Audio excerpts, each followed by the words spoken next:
नमस्कार प्यारे साथियों, स्वागत है आपका गुरुवानी एग्रो क्लासेस के ऑनलाइन प्लेटफॉर्म पर। अपन स्टार्ट कर रखे थे इंट्रोडक्टरी मैथमेटिक्स, उसकी क्लास नंबर 5 तक अपन ने कंप्लीट किया था और लास्ट की जो क्लास थी वो आपके लाइव हुई थी और उसमें मैंने आपको होमवर्क दिया था। और वैसे तो हर क्लास में मैं होमवर्क देता हूँ, लेकिन काफ़ी कम बच्चों का वहाँ पे रिस्पॉन्स होता है। तो जितने ज़्यादा आप होमवर्क के जो क्वेश्चन है उनको सोल्व करोगे, उतना ही आपका बेनिफिट उस क्लास में, या मैं बात करूँ इंट्रोडक्टरी मैथमेटिक्स जो आपके मेजर सब्जेक्ट है उसमें होने वाला है। क्योंकि क्वेश्चन प्रैक्टिस ही मैथ के अंदर सबसे ज़्यादा इंपॉर्टेंट होता है। इसलिए जो भी क्वेश्चन आपको क्लास के एंड में या होमवर्क के लिए दिए जाते हैं वो आप सॉल्यूशन करें उनका और देखें कि कहाँ पे मिस्टेक हो रही है, क्योंकि वो उसी के हिसाब से दिए जाते हैं। और पिछली क्लास में अपन ने देखा था कि 5 साल के जो पुराने पेपर है उसमें मैट्रिक्स के क्वेश्चन किस प्रकार से आए हैं, यानी कि जो अपन ने टॉपिक करवाए थे, क्या वो सारे के सारे क्वेश्चन उस टॉपिक में से आए हैं या मैं बात करूं तो दूसरी जगह से आए हैं। तो अपन ने देखा था कि जो जो अपन ने टॉपिक कवर किया था सेम उसी टॉपिक से क्वेश्चन फुट अप हुए थे। जैसे मैं बात करूं 2017 के क्वेश्चन भी मैंने आपको बताए, 2010 तक के क्वेश्चन भी मैंने आपको बताए, 2020 वाला क्वेश्चन भी मैंने बताया। तो उसी प्रकार से आज अपन एक नया टॉपिक स्टार्ट करने वाले हैं आपके मैट्रिक्स सब्जेक्ट में ही। और देखो अभी तक मैट्रिक्स कंप्लीट नहीं हुई है। मैं बात करूं अपन ने 5 क्लास ले ली और ये 26वीं क्लास है अभी। तो अभी भी मैट्रिक्स कंप्लीट नहीं हुई है और बहुत अब शानदार शानदार टॉपिक आएंगे मैट्रिक्स में। जैसे मैं बात करूं, मैं पिछली क्लास में अपन ने देखा था, पिछली जो क्लास थी 5, उससे पहले चौथी क्लास में देखा था मल्टीप्लिकेशन ऑफ मैट्रिक्स, मतलब दो मैट्रिक्स को आपस में गुणा किस प्रकार से किया जा सकता है। तो वो मैं बात करूं तो आपको मैट्रिक्स में सबसे ज्यादा इंपॉर्टेंट मैं अगर मानूं कोई टॉपिक तो वो है आपकी मल्टीप्लिकेशन ऑफ मैट्रिक्स। वहां से क्वेश्चन डेफिनेटली पूछा जाता है और हल्का फुल्का क्वेश्चन नहीं आएगा, इस चीज का भी ध्यान रखिए। क्वेश्चन आएगा तो वो मेजर क्वेश्चन आएगा जिसमें आपका टाइम जाए और क्वेश्चन के नंबर भी उसी हिसाब से आएंगे। सबसे जो बड़ा वाला क्वेश्चन आता है, जैसे मैं बात करूँ 7 नंबर का जो क्वेश्चन आता है, वहाँ पे 15 नंबर का एक क्वेश्चन होता है, उसमें 7 नंबर के 2 क्वेश्चन होते हैं। तो वो दोनों क्वेश्चन है, उनमें से एक क्वेश्चन आपका मैट्रिक्स का डेफिनेटली आएगा। ये हर साल के पेपर में होता है। तो इसलिए मैट्रिक्स के मल्टीप्लिकेशन ऑफ मैट्रिक्स मेजर उसको आप अच्छे से कवर करें। और उसके बाद में ही ये जो अन्य मैं बात करूं, जैसे मैं बात करूं तो मैं जैसे मैट्रिक्स है तो मैट्रिक्स के टाइप्स कितने हो गए, दो मैट्रिक्स को आपस में कैसे जोड़ते हैं, घटाते कैसे हैं, गुणा कैसे करते हैं, अदिश यानी कि स्केलर से गुणा कैसे करते हैं। तो ये चीज आपको आनी चाहिए, ये बेसिक है, ये पूरी मैट्रिक्स में चलने वाली है, ठीक है। तो इन चीजों का आपको ध्यान रखना है।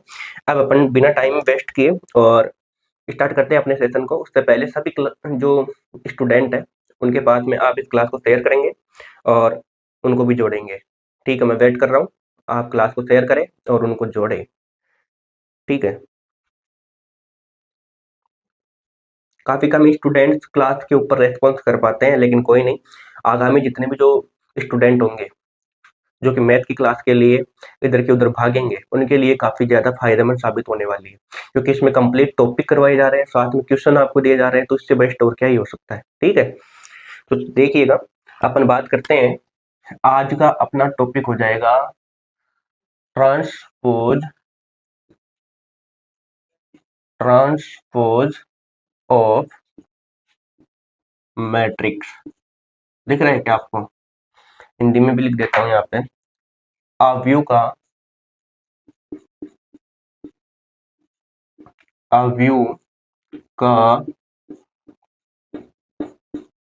परिवर्तन लिख लेना अगर नहीं दिख रहा हो ना, क्योंकि थोड़ी ब्राइटनेस मैंने आज हाई रखी है, तो इस वजह से हो सकता है कुछ कुछ आपको दिखे ना या कम दिखे, विजिबिलिटी थोड़ी सी कम हो जाए, है ना। और एक छोटी सी रिक्वेस्ट जो हर क्लास में मैं आपको बोलता हूँ कि सबसे पहला ध्यान आपका बोर्ड पर होना चाहिए, दूसरा नोट्स आप साथ साथ प्रिपेयर करते रहे, तीसरा रफ कॉपी और पेन आप अपने इस क्लास के अंतर्गत लेकर बैठे। और एक मेजर सी और सबसे प्यारी सी रिक्वेस्ट आपके लिए कि चैनल को सब्सक्राइब कर दे, ताकि आगामी जो जितने भी इम्पोर्टेंट मैं बात करूं सब्जेक्ट है उनकी क्लासेस आपको हैंड टू हैंड यानी कि तुरंत मिल जाए, ठीक है। आज अपन बात करने वाले हैं आव्यूह का परिवर्तन, मैट्रिक्स का ट्रांसपोज। तो देखो सबसे पहले मैं बात करूं तो मैट्रिक्स का ट्रांसपोज है, ये अपन ने इंग्लिश में लिखा है। अगर इसको अपन मैथ में देखें तो आपको क्वेश्चन में किस प्रकार से सिंबल दिखाई देगा, तो इसका सिंबल क्या होता है, इसकी बात करते हैं अपन, सिंबल या निशानी, सिंबल या निशानी, ठीक है। तो निशानी में देखिएगा आपको क्वेश्चन के अंदर या तो इस प्रकार से दिया होगा, ये कोई ए मैट्रिक्स, इस ए मैट्रिक्स के ऊपर टी, टी का मतलब ट्रांसपोज। अगर ये नहीं आए तो क्वेश्चन के अंदर ए के ऊपर डैश लगाया हुआ होगा। अगर ये सिंबल आपको मिल जाए, कौन सा, देखना, अगर ये सिंबल आपको देखने को मिल रहा है कोई भी क्वेश्चन में, तो आपको समझ जाना है कि आपसे पूछा क्या जा रहा है, मैट्रिक्स का ट्रांसपोज पूछा जा रहा है। क्या पूछा जा रहा है? मैट्रिक्स का ट्रांसपोज।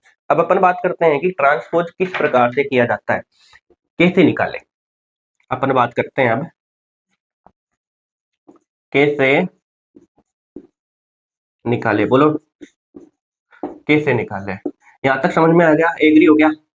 अरे यहां तक समझ में आ गया क्या? यहां तक आपका एग्री है क्या? कमेंट करो जल्दी से। आ गया सर। देखो कैसे निकाले। कैसे निकालने में सबसे पहले आपको ये ध्यान रखना है, आपको मैट्रिक्स दी होगी, कोई भी ए मैट्रिक्स है, ऐसे मान लो एक मैट्रिक्स को क्वेश्चन के अंदर दी होगी ना, मैट्रिक्स का क्वेश्चन आएगा तो उसमें एक मैट्रिक्स तो दी होगी। तो उस मैट्रिक्स में आपको ये ध्यान रखना है कि उस मैट्रिक्स के रो को आपको कन्वर्ट किस में करना है, कॉलम में कन्वर्ट करना है। मतलब एक मैट्रिक्स है, उसमें जो रो दी गई है उसको कॉलम बना दो, या मैं बात करूं कॉलम दिया गया है उसको रो बना दो। दोनों में से एक काम कर लो, या तो जो ए मैट्रिक्स है उसमें रो दिया गया है उसको कॉलम में कन्वर्ट कर दो, या कॉलम दिया गया है उसको रो में कन्वर्ट कर दो। कैसे? तो भाई एग्जांपल से समझ लेते हैं। ए मैट्रिक्स आपको दी गई है, ये ए मैट्रिक्स है अपने पास में, 2 -4 5 और 7, ये मैट्रिक्स है। अब इस मैट्रिक्स में आपको ये बोल रहा है कि इसका ट्रांसपोज कितना होगा, क्या होगा या कितना होगा, ये पूछ रहा है आपसे। तो ये क्या बोल रहा है कि ट्रांसपोज निकालने के लिए जो आपको ए मैट्रिक्स दी गई है उसके रो को या तो कॉलम में चेंज कर दो, या जो कॉलम दिए गए हैं उसको रो में चेंज कर दो। तो अपन रो को कॉलम में चेंज करेंगे बेसिकली, है ना, रो को कॉलम में। तो इसमें बताओ रो कितनी है? तो सर एक रो तो ये रही और एक ये रही, तो ये जो रो है इसको, ये जो रो है इसको कॉलम में चेंज करेंगे। तो कॉलम में किस प्रकार से चेंज करेंगे भाई, ये सीधा है तो इसको कॉलम बनाओ, तो 2 और -4। नेक्स्ट इस वाले को कॉलम बनाओ, तो 5 और 7। और ये क्या है? ए का ट्रांसपोज। यही क्या है? ए का ट्रांसपोज। यही सेम यहाँ पर बताया जा रहा है आपको कि कोई भी ए मैट्रिक्स है उसका ट्रांसपोज निकालने के लिए उसमें रो की जो संख्या है उसको कॉलम में कन्वर्ट करना है। मतलब जो रो दिया गया है उसको कॉलम में कन्वर्ट कर दो। बोलो आया कि नहीं आया? अरे एग्री हो गया? यहाँ तक आ गया। अब अपन बात करते हैं इसमें कुछ ज्यादा, जैसे मैं बात करूँ डिफिकल्ट, और भी मैं नेक्स्ट लेवल पर लेकर चलूँ आपको, तो वो अपन बात कर लेते हैं। तो आपको सबसे पहले ये पता होना चाहिए कि इसकी निशानी क्या होती है। एग्जाम के अंदर आपके क्वेश्चन में किस प्रकार से निशानी आपको दी गई होगी, ताकि आप पहचान सको उस चीज को कि ये ट्रांसपोज पूछ रहा है आपसे किसका, मैट्रिक्स का। तो ये निशानी हो जाएगी। फिर कैसे निकाले? तो ए मैट्रिक्स कोई भी दी गई होगी तो उसका रो है उसको कॉलम में कन्वर्ट कर दो। तो ये रो है, इसको मैंने कॉलम में यहाँ पे कन्वर्ट कर दिया, ये आंसर आ गया। ठीक है, समझ में आया? अगर समझ में आया हो तो यहाँ पे एग्री का निशान बना दीजिए भाई, ओके लिख दीजिए या एग्री लिख दीजिए। फिर अपन चलते हैं आगे। ए जी आ गया आ गया। ठीक है, अब देखो, अब मैं एक क्वेश्चन देता हूँ आपको। दो मैट्रिक्स है, दो मैट्रिक्स को, उससे पहले मैं आपको यहाँ पे कुछ टॉपिक्स लिखवा देता हूँ। प्रॉपर्टीज लिखो साथ के साथ, properties, properties of transpose. Transpose आपको कुछ नियम याद रखने हैं यहाँ पे प्रॉपर्टीज ऑफ ट्रांसपोज में। देखो कोई भी ए मैट्रिक्स है उसका अगर आप ट्रांसपोज करोगे, कोई भी ए मैट्रिक्स का ट्रांसपोज करोगे तो आपको सबसे पहले मैं बात करूं ए मैट्रिक्स का ट्रांसपोज करने पर ए प्राप्त होगा। ठीक है, यानी कि ए मैट्रिक्स है इसका ट्रांसपोज आप कर सकते हो, पहली कंडीशन। दूसरी कंडीशन ये रहती है, ऐसे मान लो कि ए मैट्रिक्स है उसका आपने ट्रांसपोज कर दिया, है ना, या ऐसे ना लिख के अपन ऐसे भी लिख ले, कोई भी ए मैट्रिक्स है उस ए मैट्रिक्स का आपने ट्रांसपोज किया, और फिर जो ट्रांसपोज किया था उसका भी वापस आप ट्रांसपोज कर रहे हो। मतलब ए मैट्रिक्स आपके पास में थी कोई भी, उसका आपने ट्रांसपोज कर दिया, फिर जो ट्रांसपोज किया तो नई मैट्रिक्स प्राप्त हुई आपको, उसका फिर से आप ट्रांसपोज करोगे तो आपको वापस से ए मैट्रिक्स मिल जाएगी। कैसे? इसको देख ला। जैसे मैं बात करूं, ये ए मैट्रिक्स है अपने पास में, कोई भी 2 3 और 4 और 5, ये ए मैट्रिक्स है। ठीक है। अब ये बोल रहा है कि सबसे पहले ए मैट्रिक्स का आपको क्या करना है, ट्रांसपोज करना है। तो ट्रांसपोज करना मैंने सिखाया अभी। कैसे? जो रो दिख रही है उसको कॉलम में कन्वर्ट कर दो। तो ए का ट्रांसपोज क्या हो जाएगा, भाई ये रो है तो इसका कॉलम 2 और 3, इसका कॉलम 4 और 5। ठीक है, ये तो ए ट्रांसपोज निकाल लिया। अब इस ए ट्रांसपोज का भी ट्रांसपोज अपन को करना है। ठीक है, तो ये ए ट्रांसपोज और इसका अपन क्या करेंगे, ट्रांसपोज करेंगे। ठीक है, तो ये इस ए ट्रांसपोज का ट्रांसपोज करो। ये जो रो है इसको कॉलम बनाना है अपन को इस बार। तो 2 और 4 और इसको 3 और 5। मेरे को एक चीज बताओ, क्या ये वाली मैट्रिक्स और ये वाली मैट्रिक्स बराबर है क्या? बताओ देखें, बराबर निकली कि नहीं निकली? तो यही कहना चाह रहा है कि ए मैट्रिक्स का ट्रांसपोज करोगे फिर उसका भी ट्रांसपोज करो। तो इस ए मैट्रिक्स का जो ट्रांसपोज किया गया था उसका ट्रांसपोज ये बराबर होगा आपके एक के। ये तो बोल रहा है यहाँ पे, ये भाई ए मैट्रिक्स है, सबसे पहले इसका ट्रांसपोज किया, फिर नई जो मैट्रिक्स यहाँ पे प्राप्त हुई उसका भी ट्रांसपोज कर दिया, यानी कि ये मैट्रिक्स प्राप्त हो गई, इसका ट्रांसपोज करने पर वापस से ए प्राप्त हो जाएगा अपन को। बोलो ये वाली और ये वाली सेम है क्या? ये सब सेम है। तो दूसरा रूल क्या कहता है, दूसरा रूल ये वाला है। तीसरा रूल नंबर थर्ड ये है कि ए और कोई भी बी मैट्रिक्स है, अगर इसका ट्रांसपोज आप करते हो तो ध्यान रखिएगा ए का ट्रांसपोज निकलेगा प्लस बी का ट्रांसपोज निकलेगा। यानी कि ए प्लस बी का ट्रांसपोज करोगे तो ए का ट्रांसपोज प्लस बी का ट्रांसपोज के बराबर होगा। कैसे, बताता हूं।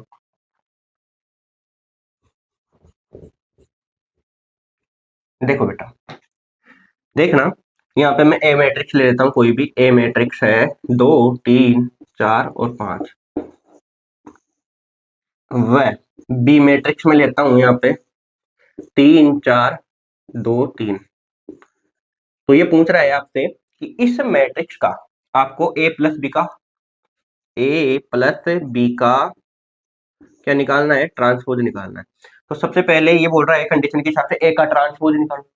ए का ट्रांसपोज, तो इस ए का ट्रांसपोज क्या हो जाएगा, और 2 और 3 यहाँ और 4 और 5 यहाँ।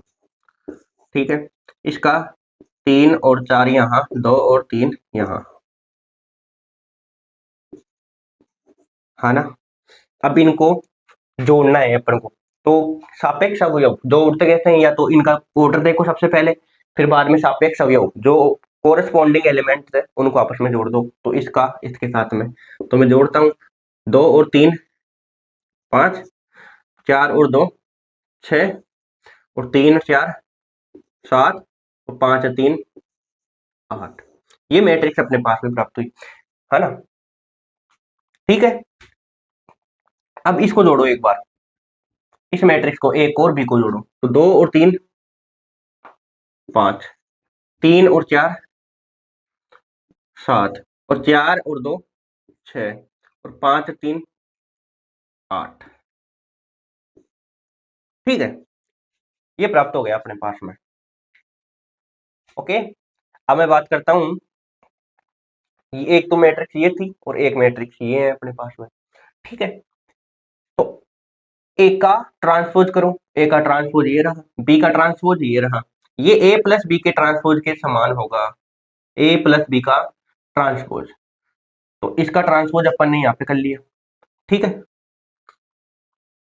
तो ये 5 7 6 8 ये नंबर सेम होने चाहिए दूसरी वाली मैट्रिक्स में। तो देख लो 5 7 और 6 और 8 आए कि नहीं है।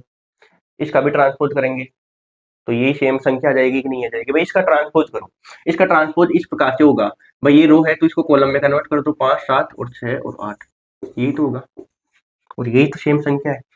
मतलब कि ए प्लस बी कोई भी मैट्रिक्स है, इसका ट्रांसपोज आप करोगे तो A transpose plus B transpose के बराबर होगा। उसी प्रकार से कंडीशन नंबर 4 आपको डायरेक्ट याद रखनी है, ये तो डायरेक्ट ही मुंह पे याद रखनी है। ठीक है, नेक्स्ट ए और बी मैट्रिक्स है कोई भी, ये दो मैट्रिक्स आपस में गुणा की गई है, इसका ट्रांसपोज आप निकालते हैं। तो ऐसे नहीं कि ए ट्रांसपोज और बी ट्रांसपोज करते, नहीं, यानी कि आपने ऐसे सोचा A1 और B ऐसे ट्रांसपोज कर दिया, ये गलत है, ऐसे नहीं आएगा।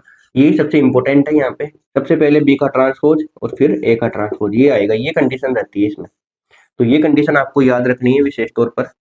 इसके स्टार लगा लो, ये एग्जाम के अंदर डायरेक्टली पूछी जाती है कि यदि ए और बी का ट्रांसपोज निकालेंगे तो इक्वल क्या होगा।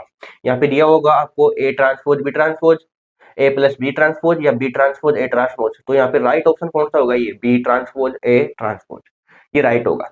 तो ये आपको ध्यान रखना है 4 नंबर की कंडीशन। 5 नंबर की कंडीशन यहाँ पे लिख रहा हूँ, अगर कोई भी मैट्रिक्स है, उस मैट्रिक्स को आप अदिश से गुणा कराते हो। अदिश मतलब कोई भी हो सकता है, जैसे मैं बात करूं कोई सा भी नंबर हो सकता है, अदिश का मतलब यहाँ पे, ठीक है। उस अगर आप उससे गुणा करवा के उसका ट्रांसपोज निकालते हो बेटा, तो जो साइड में आपको नई मैट्रिक्स मिलेगी वो भी सेम मिलेगी। ये आप कंडीशन भी याद रखेंगे, ये कंडीशन भी आप याद रखेंगे। तो ये थी आज की आपकी क्लास, उम्मीद करता हूँ समझ में आई होगी। ये 5 से 7 मिनट की, जितने भी मिनट की क्लास है, इसमें आपको याद कुछ नहीं करना, आपको ये याद रखना है कि 2 मैट्रिक्स है, उन 2 मैट्रिक्स का आप ट्रांसपोज कैसे निकाल सकते हो। तो उसका ये रहा, 2 मैट्रिक्स को गुणा करके दी गई है, उसका ट्रांसपोज ये रहा। और मैं बात करूं कोई भी मैट्रिक्स है उसको अदिश से गुणा करके फिर उसका ट्रांसपोज निकाले तो ये रहा। और कोई मैट्रिक्स है उसका पहले से ट्रांसपोज कर दिया, फिर उससे आपका ट्रांसपोज करवा रहा है, तो वो किसके बराबर होगा, जो ए मैट्रिक्स है उसके बराबर होगा। तो ये कंडीशन आपको डायरेक्टली याद रखनी है, ये कंडीशन याद रह जाती है तो अपन कल की क्लास में फिर इसके क्वेश्चन का सॉल्यूशन करेंगे। आज तो मैंने आपको क्या बताया है, आपको मैंने आज मैट्रिक्स का प्रावर्तन करना यानी कि मैट्रिक्स का ट्रांसपोज कैसे करते हैं वो मैंने थोड़ा सा यहाँ पे बताया, और उसके बारे में प्रॉपर्टीज ऑफ ट्रांसपोर्ट, वो ट्रांसपोर्ट है ना। तो प्रॉपर्टीज में आपको कुछ 5 से या 4 नियम मैंने आपको बताए। ये नियम, ये नियम आप खाली याद रख लेना। सबसे पहले आपके नोटबुक में आप ये नियम उतारेंगे, सबसे पहले ये लिखो, और उसमें ये वाला निशानी क्या होती है, कैसे निकाले वो, फिर उसके बाद में प्रॉपर्टीज ऑफ ट्रांसपोर्ट। फिर अपन नेक्स्ट जो क्लास होगी क्लास नंबर 7, उसमें इससे रिलेटेड सारे क्वेश्चन कंप्लीट करवाएंगे कि एग्जाम में कैसे आते हैं। अभी तो आपको ऐसे लग रहा होगा कि सर तो बस लिखवाए जा रहे हैं, मेरे को समझ में नहीं आ रहा, लेकिन अगली जो क्लास होगी ना उसमें ये सारे के सारे रिपीटेड होंगे वापस। तब मैं पूछूंगा आपको कि ये 2 मैट्रिक्स है क्वेश्चन में, इनको आपस में जोड़ रखा है, तो बताओ इसकी कंडीशन क्या होगी। तो कंडीशन फिर ये बतानी है आपको पूरी, इसलिए मैंने पहले पहले आज की इस क्लास में, छोटी सी क्लास में, ये चीजें आपको बताई है। उम्मीद करता हूँ आपको ये चीजें पसंद आई है और क्लास भी काफी अच्छी लगी है। मिलते हैं नेक्स्ट सेशन में, तब तक के लिए धन्यवाद।